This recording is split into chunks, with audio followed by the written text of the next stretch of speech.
একদিকে সঞ্জয় রায় তার বক্তব্য বলার সুযোগ যেমন তাকে দেওয়া হলো, তার পাশাপাশি সিবিআই তারাও বিরলের মধ্যে বিরলতম সুপ্রিম কোর্টে দাঁড়িয়ে মুখ বন্ধ খামে যেমনটা তারা জানিয়েছিল, আজও সেই একই যুক্তি তারা দেখাচ্ছে এবং কঠোর থেকে কঠোরতম শাস্তির কথাই বলছে। দেখো, একবারই কঠোর থেকে কঠোরতম শাস্তির কথাই বলা হচ্ছে। তুমি জানো যে গোটা ঘটনাটা নিয়ে একটা বিতর্ক আছে যে এই পুরো ঘটনায় সঞ্জয় রায় একা যুক্ত নাকি সঞ্জয় রায়ের সঙ্গে আরও কেউ ছিল। এই নিয়ে যারা আন্দোলন করছিলেন তাদের দাবি রয়েছে, আন্দোলনকারী চিকিৎসকদের দাবি রয়েছে, পরিবার অর্থাৎ নিহত তরুণী চিকিৎসকের পরিবারের অভিযোগ রয়েছে যে, এবং তারা সিবিআইয়ের তদন্ত পদ্ধতি নিয়েও নানান প্রশ্ন তুলেছেন। এবং সেই প্রশ্নের মূল প্রশ্ন হচ্ছে একটাই যে সঞ্জয় রায় একা এই ঘটনা ঘটাতে পারে না। সঞ্জয় রায় এই ঘটনার সঙ্গে যুক্ত, তার সাজা হয়েছে, তাতে তারা খুশি, কিন্তু সঞ্জয় রায় ছাড়া আর কে এই ঘটনায় যুক্ত ছিল, আর যদি কেউ আরও যুক্ত থেকে থাকে তাহলে তারা কারা। অর্থাৎ এই নিয়ে একটা বিতর্ক রয়েছে যে সঞ্জয় রায় একাই ঘটনা ঘটিয়েছে নাকি আরও অনেকে মিলে এই ঘটনা ঘটিয়েছে। তাহলে পরে তাদের সাজা হবে না কেন, তদন্তে তাদের নাম উঠে আসবে না কেন? এই নিয়ে বিভিন্ন মহল থেকে তীব্র প্রতিক্রিয়া রয়েছে, বিতর্ক রয়েছে, অভিযোগ রয়েছে, এবং একই সঙ্গে সঙ্গে পরিবারেরও অভিযোগ রয়েছে। পরিবার এই সিবিআই তদন্ত প্রক্রিয়ার বিরুদ্ধে তাদের যে সমস্ত প্রশ্ন রয়েছে সে সমস্ত প্রশ্ন নিয়ে তারা সুপ্রিম কোর্টের দ্বারস্থ পর্যন্ত হয়েছেন। এবং সিবিআইয়ের এই ক্ষেত্রে বক্তব্য হচ্ছে যে সিবিআইয়ের এই ক্ষেত্রে একটা বক্তব্য আছে যে তারা যে চার্জশিট দিয়েছেন, যে চার্জশিটের ওপর ট্রায়ালের ভিত্তিতে সঞ্জয় রায়কে দোষী সাব্যস্ত করা হয়েছে, সেই চার্জশিটের শেষেই লেখা আছে যে এই ঘটনায় তারা সাপ্লিমেন্টারি চার্জশিট দেবেন, যে সাপ্লিমেন্টারি চার্জশিটে এর লার্জার কনস্পিরেসি অর্থাৎ বৃহত্তর ষড়যন্ত্র এবং ইন ডেপথ ইনভেস্টিগেশনের আর যে সমস্ত পার্ট বাকি রয়েছে সেগুলোকে নিয়ে আসা হবে, সেগুলো তদন্ত করা হবে, এবং সেখানে কারোর বিরুদ্ধে অভিযোগ খুঁজে পাওয়া গেলে তাদের বিরুদ্ধে সাপ্লিমেন্টারি চার্জশিট দেওয়া হবে। তুমি জানো যে এই ঘটনায় ইতিমধ্যেই তথ্য প্রমাণ লোপাটের অভিযোগে আরজিকর হাসপাতালের তৎকালীন প্রিন্সিপাল সন্দীপ ঘোষ এবং টালা থানার তৎকালীন ওসি অভিজিৎ মণ্ডলকে গ্রেপ্তার করা হয়েছিল, কিন্তু সিবিআই 90 দিনের মধ্যে তাদের বিরুদ্ধে চার্জশিট দিতে না পারায় তাদের জামিন হয়ে যায়। এবং সেই নিয়েও বিতর্ক হয় যে কেন সিবিআই নির্দিষ্ট সময়ের মধ্যে চার্জশিট দিতে পারলো না, যেখানে সিবিআই সাপ্লিমেন্টারি চার্জশিট দেওয়ার কথা বলেছিল। ফলে সিবিআইয়ের এখনও দাবি যে তারা সাপ্লিমেন্টারি চার্জশিট দিতে চান, এবং একই সঙ্গে এই ঘটনার তদন্ত সঞ্জয় রায়ের সাজা হওয়ার সাথে সাথেই শেষ হয়ে যাবে না, এই ঘটনার তদন্ত চলবে, এবং সেক্ষেত্রে বৃহত্তর ষড়যন্ত্র এবং একই সঙ্গে ইন ডেপথ ইনভেস্টিগেশনের যে পার্টগুলো বাকি রয়েছে সেগুলো তারা তদন্ত করবেন। কিন্তু যেটা বিভিন্ন মহল থেকে এবং পরিবারের তরফ থেকে অভিযোগ যে এত সময় কেন লাগছে, এ তো অনেক সময় নষ্ট হয়ে যাচ্ছে। ফলে সঞ্জয় রায় ছাড়া বাকিরা যারা এই ঘটনার সঙ্গে যুক্ত বলে পরিবার দাবি করছে, পরিবার আশঙ্কা প্রকাশ করছে এই নিহত তরুণী চিকিৎসকের পরিবার, যে আদৌ আর বাকিদের সাজা হবে তো, তারা এই তদন্তের আওতায় আসবে তো। তো এই সমস্ত বিতর্ক রয়েছে।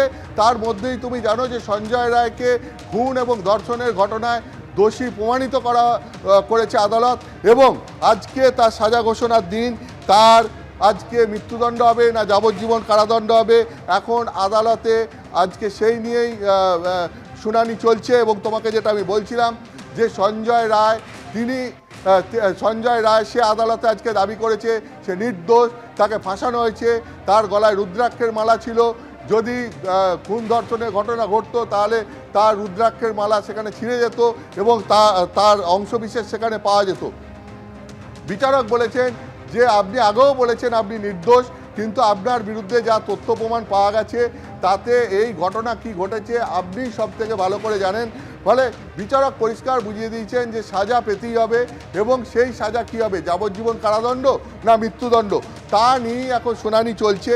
এবং এখানে সিবিআইয়ের পক্ষ থেকে দাবি করা হচ্ছে যে সর্বোচ্চ সাজা দেওয়া হোক, তার কারণ এটা বিরলের মধ্যে বিরলতম অপরাধ। এখানে সঞ্জয় রায় একজন কর্মরত চিকিৎসককে তার কর্মস্থলের মধ্যে খুন করেছে। সেই চিকিৎসক সেবার জন্য কাজ করছিলেন, টাকার জন্য কাজ করছিলেন না, টানা 36 ঘন্টা কাজ করছিলেন। ফলে তাকে খুন করাটা বিরলের মধ্যে বিরলতম অপরাধ, এবং এই ধর্ষণ ও খুনের মামলায় এমন কঠোর সাজা দেওয়া হোক যাতে সমাজের কাছে একটা বার্তা যায়, যাতে বিচার ব্যবস্থার প্রতি মানুষের আস্থা থাকে। এইটা সিবিআই আদালতে দাবি করেছে। সঞ্জয় রায়ের আইনজীবীর দাবি হচ্ছে যে সুপ্রিম কোর্টের গাইডলাইন রয়েছে, সেই গাইডলাইন মেনে সাজা দেওয়া হোক। সেক্ষেত্রে বিরলের মধ্যে বিরলতম অপরাধ হলেই যে মৃত্যুদণ্ডের সাজাই দিতে হবে তার কোনো মানে নেই। ফলে এখন বিচারক যেটা বলেছেন, বিচারক অনির্বাণ দাস বলছেন সঞ্জয় রায়ের আইনজীবীকে উদ্দেশ্য করে যে আপনি সুপ্রিম কোর্টের যে নির্দেশগুলির কথা বলছেন সেগুলি লিখে দিয়ে দিন, আমি দেখে নেব, কারণ সময় কম। হ্যাঁ, এটা এবং সঞ্জয় রায়ের আইনজীবী বলেছেন যে এটা আমাদেরও শেষ সুযোগ স্যার, বিকল্প শাস্তির কথা আদালত বিবেচনা করুক, ফাঁসি যেন না দেওয়া হয়। কিন্তু পরিবারের তরফ থেকে যিনি আইনজীবী দাঁড়িয়েছিলেন তিনি বলছেন আমরা সর্বোচ্চ শাস্তি চাই। অর্থাৎ একদিকে সিবিআই সর্বোচ্চ শাস্তি চাইছে, পরিবারের তরফ থেকে যিনি আইনজীবী দাঁড়িয়েছেন তিনি সর্বোচ্চ শাস্তি চাইছেন, সঞ্জয় রায়ের আইনজীবী চাইছেন যে না, ফাঁসি নয়, অন্য কোনো বিকল্প শাস্তি দেওয়া হোক। এখন কি শাস্তি দেওয়া হবে, মৃত্যুদণ্ড না যাবজ্জীবন কারাদণ্ড? যে এই ব্যাপারে সুপ্রিম কোর্টের কী গাইডলাইন রয়েছে, কোন পয়েন্টের ভিত্তিতে সঞ্জয় রায়ের আইনজীবী বলছেন যে তাকে ফাঁসি না দিয়ে বিকল্প সাজা দেওয়া হোক? সুপ্রিম কোর্টের সেই সমস্ত পয়েন্ট নোট করে বিচারক তার কাছে জমা দিতে বললেন এবং বিচারক সেই সমস্ত পয়েন্টগুলো দেখে বিবেচনা করে তার চূড়ান্ত সিদ্ধান্ত নেবেন। অর্থাৎ একদিকে সঞ্জয় রায়ের আইনজীবী যখন চাইছেন যে তার ফাঁসি নয়, তার বিকল্প কোনো সাজা দেওয়া হোক, অর্থাৎ যাবজ্জীবন কারাদণ্ড দেওয়া হোক, তখন সিবিআইয়ের তরফ থেকে এটাকে বিরলের মধ্যে বিরলতম অপরাধ আখ্যা দিয়ে এটা এই ব্যাপারে সরাসরি সর্বোচ্চ সাজা অর্থাৎ মৃত্যুদণ্ড চাইছে সিবিআই। পরিবারের আইনজীবীও এই সর্বোচ্চ সাজা দাবি করছে। তো এখানে বিচারক বলেছেন যে বিভিন্ন পর্যায়ে সুপ্রিম কোর্টের বিভিন্ন নির্দেশ আছে, তিনি সেগুলো খতিয়ে দেখে সিদ্ধান্ত নেবেন। এখন এটাই দেখার যে এখনই বিচারক তার সাজা ঘোষণা করেন কিনা, অর্থাৎ সঞ্জয় রায়ের মৃত্যুদণ্ড না যাবজ্জীবন কারাদণ্ড হবে সেটা এখনই তিনি ঘোষণা করেন কিনা, নাকি আর খানিকক্ষণ সময় নিয়ে সমস্ত পয়েন্ট বিবেচনা করে তিনি সাজার কথা ঘোষণা করেন কিনা, এটাই দেখার। অর্থাৎ তুমি বুঝতে পারছো যে পুরো ঘটনায় সঞ্জয় রায়ের যে সাজা হবে সেটা শনিবারই নিশ্চিত হয়ে গেছিল। আজকে শুধু এটুকুই জানার অপেক্ষা এখন যে সঞ্জয় রায়ের কি সাজা হবে, সঞ্জয় রায়ের মৃত্যুদণ্ড হবে নাকি যাবজ্জীবন কারাদণ্ড হবে। তুমি জানো যে এর আগে যখন ধনঞ্জয়ের ফাঁসি হয়েছিল ঠিক একইভাবে একটি খুন এবং ধর্ষণের ঘটনায় এই ধনঞ্জয়ের ফাঁসি হয়েছিল এবং সেই ঘটনা যখন ঘটে তখন তা ফাঁসি হয়, এটা বিরলের মধ্যে বিরলতম অপরাধ বলে।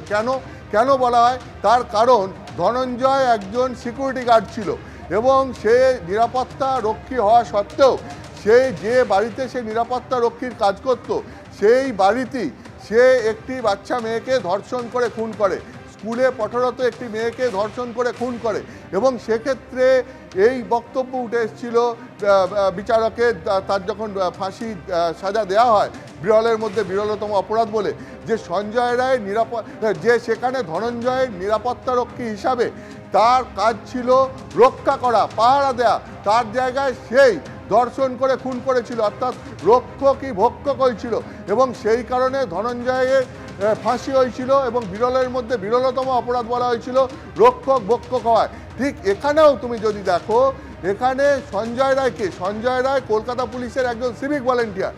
সে আরজিকর হাসপাতালে তাকে কি দায়িত্ব দেওয়া হয়েছিল, তাকে আরজিকর হাসপাতালে দায়িত্ব দেওয়া হয়েছিল যে আরজিকর হাসপাতালে কলকাতা পুলিশের যে সমস্ত কর্মীরা বা তাদের আত্মীয় স্বজনরা ভর্তি হবে তাদের চিকিৎসার দেখভাল করার। কিন্তু সে কি করলো, সে সুযোগ বুঝে ওই হাসপাতালেই কর্মরত একজন তরুণী চিকিৎসককে ধর্ষণ করে খুন করলো।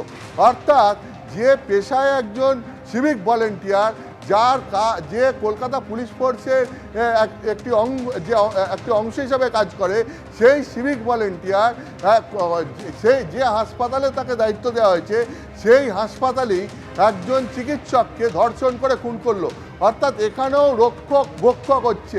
ফলে সেই কারণে সিবিআই এটাকে বিরলের মধ্যে বিরলতম অপরাধ বলে মনে করছে এবং একই সঙ্গে তার মৃত্যুদণ্ড দাবি করছে বলে বিভিন্ন মহলের বক্তব্য। অর্থাৎ যেখানে রক্ষক ভক্ষকের ভূমিকায় অবতীর্ণ হয় সেটাকে বিরলের মধ্যে বিরলতম অপরাধ বলা যায় এবং সেক্ষেত্রে মৃত্যুদণ্ডের সাজা চাওয়া যায়। এখন সেই মৃত্যুদণ্ডের সাজাই সিবিআই চেয়েছে। এখন এটাই দেখার যে বিচারক শেষ পর্যন্ত তার কী রায় দেন। একেবারে বিচারক শেষ পর্যন্ত কি রায় দেন সেদিকে নজর থাকবে।